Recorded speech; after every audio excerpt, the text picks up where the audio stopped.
St. John's Hospital, Chelmsford, was built originally in 1837, as an infirmary to a local workhouse.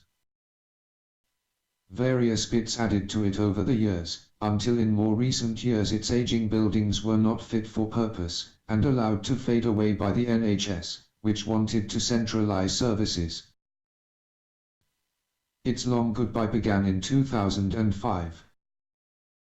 But the hospital did not finally close its doors until November 2010, when all staff and services were transferred to a modernised Broomfield Hospital.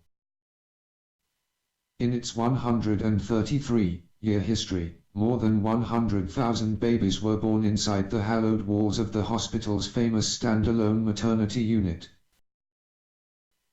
The last 2 babies ever to be born at St. John's Hospital were delivered on the day its maternity unit moved to Broomfield Hospital.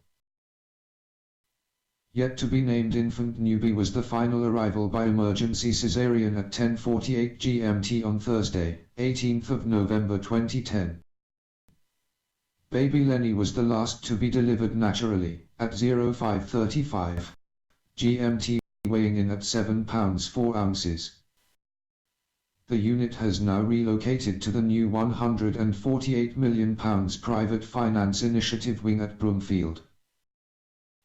Tens of thousands of children were born at St. John's Maternity Unit since it opened in 1926.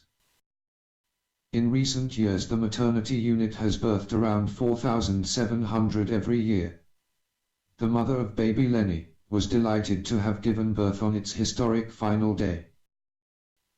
"As much as Broomfield is lovely, we wanted to have him here," she told BBC Essex. "When the contractions started this morning we were like, yes, we get to go to St. John's." Lenny's father was equally pleased.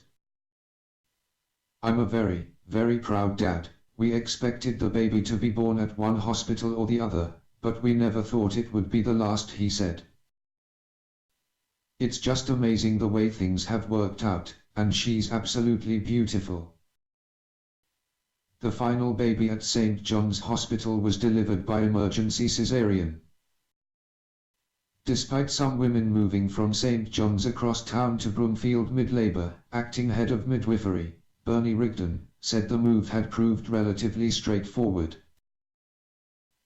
"It's been fairly calm really, everybody knows what they need to do, and they are doing it, so it's actually been quite enjoyable. We would make sure they were happy to transfer, and we wouldn't transfer anyone who didn't want to go over, and we would be happy to deliver them here."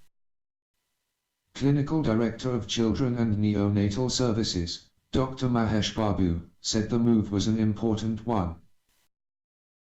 "We're an acute service based at St. John's, but the support services, such as the lab, X-rays and expert advice are at Broomfield. So we had to wait for this before, but after this move acutely ill children on neonatal wards who need a lot of support, especially when they are born preterm, will be looked after a lot better."